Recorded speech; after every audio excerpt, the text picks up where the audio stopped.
ریاض صاحب یہ ساری زمین اپنے بیٹوں کے نام نہ لگوائیں، میں بتا رہا ہوں اس کا انجام بہت برا ہوگا۔ حافظ صاحب اس بات کو چھوڑیں، یہ فائل پکڑیں، یہ ساری زمین میرے بڑے بیٹے کے نام پہ کروائیں۔ ریاض صاحب وہ تو میں کروا دیتا ہوں، لیکن آپ کے 2 بیٹے ہیں، آپ ایک کے نام زمین کیوں کروا رہے ہیں؟ چھوٹے بیٹے کو گاڑی چاہیے، میں یہاں سے سیدھا گاڑی خریدنے جا رہا ہوں، آپ بس میرا یہ کام جلدی سے کروا دیں۔ صاحب ادھر ہے میرے پاس، یہ ساری زمین اپنے بیٹوں کے نام مت لگواؤ، کچھ زمین اپنی بیگم کے نام بھی لگواؤ تاکہ تمہارے جانے کے بعد وہ اس کی خدمت تو کرتے رہیں۔ یہ اب کیسی باتیں کر رہے ہو؟ مجھے اپنی اولاد کی تربیت پہ پورا بھروسہ ہے، ویسا کبھی نہیں کریں گے، ویسے بھی میری بیوی کو کچھ نہیں چاہیے۔ اچھا میں چلتا ہوں، خدا حافظ۔ بھائی میری گاڑی کا سودا ہو گیا ہے، آپ نے بہت دیر کر دی ہے۔ السلام علیکم امیر، کیا آپ گاڑی کے کاغذات لے آئے ہو؟ جی ریاض صاحب، یہ رہی گاڑی کی فائل اور یہ رہی چابی، آج سے یہ گاڑی آپ کی ہوئی۔ میری نہیں، یہ گاڑی میرے اس بیٹے کی ہے، یہ لو بلال، اس کو سنبھال کے رکھنا۔ بہت بہت شکریہ ابا جان، آج آپ نے میرا سیوک والا خواب پورا کر دیا۔ اللہ آپ کو نصیب کرے، چلو گھر چلتے ہیں، آپ کی امی انتظار کر رہی ہوگی۔ امیر شکریہ۔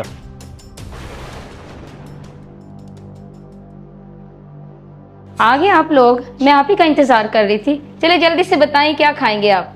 بیگم آج یہ کچھ بھی نہیں کھائیں گے، میں نے اپنا سب کچھ ان کے نام کر دیا۔ آپ نے میرے نام بھی کچھ کروایا ہے یا نہیں؟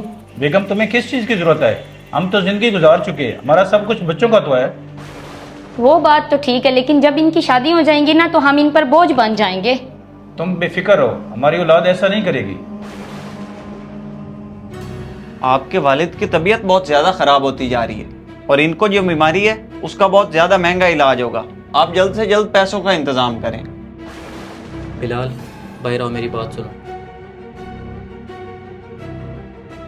بلال، ابو کے علاج کے لیے ہمارے پاس پیسے نہیں ہیں، میں تو کہتا ہوں تم اپنی گاڑی بیچ دو، میں تمہیں بعد میں گاڑی لے دوں گا۔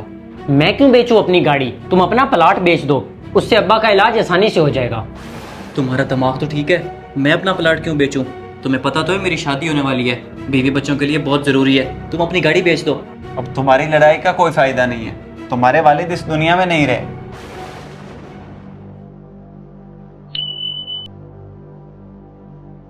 جی حافظ انکل، آپ یہاں؟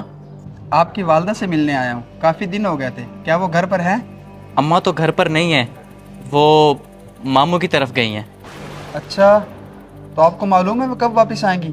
مجھے ان سے ضروری کام تھا۔ انکل مجھے نہیں پتا وہ کب آئیں گی، جب آئیں گی آپ کو بتا دوں گا، ابھی مجھے اجازت دیں، کچھ ضروری کام ہے۔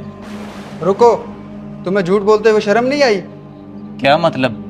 میں سمجھا نہیں۔ بھابھی آپ یہاں، اور یہ سامان کس لیے اٹھایا ہوا ہے؟ تمہارے بھائی کے جانے کے بعد بیٹوں نے بھی گھر سے نکال دیا تھا، اب میں اپنی بیٹی کے گھر رہتی ہوں، لیکن وہاں بھی رہتے ہوئے اب مجھے شرم آتی ہے۔ میں نے ریاض صاحب سے اسی وقت کہا تھا، خیر آپ پریشان نہ ہو، میں ان سے بات کرتا ہوں۔ شرم آنی چاہیے تم جیسی اولاد کو، اگر تمہارا باپ تمہاری ماں کے نام کوئی چیز لگا کے جاتا تو تم آج اسی لالچ میں اس کی خدمت تو کرتے اور اسے اس طرح گھر سے تو نہ نکالتے۔ آج کے دور میں سب رشتے صرف دولت تک رہ گئے ہیں، جس کے پاس جتنی دولت ہوگی اس کی اتنی ہی قدر ہوگی، اس لیے شوہر کو چاہیے کہ وہ اپنی بیوی کے نام کچھ لگوا کر جائے تاکہ اس کے جانے کے بعد اس کی اولاد اپنی ماں کی خدمت کر سکے۔ اگر آپ کو ہمارا یہ میسج پسند آیا تو اسے اپنے دوستوں تک ضرور پہنچائیں۔ شکریہ۔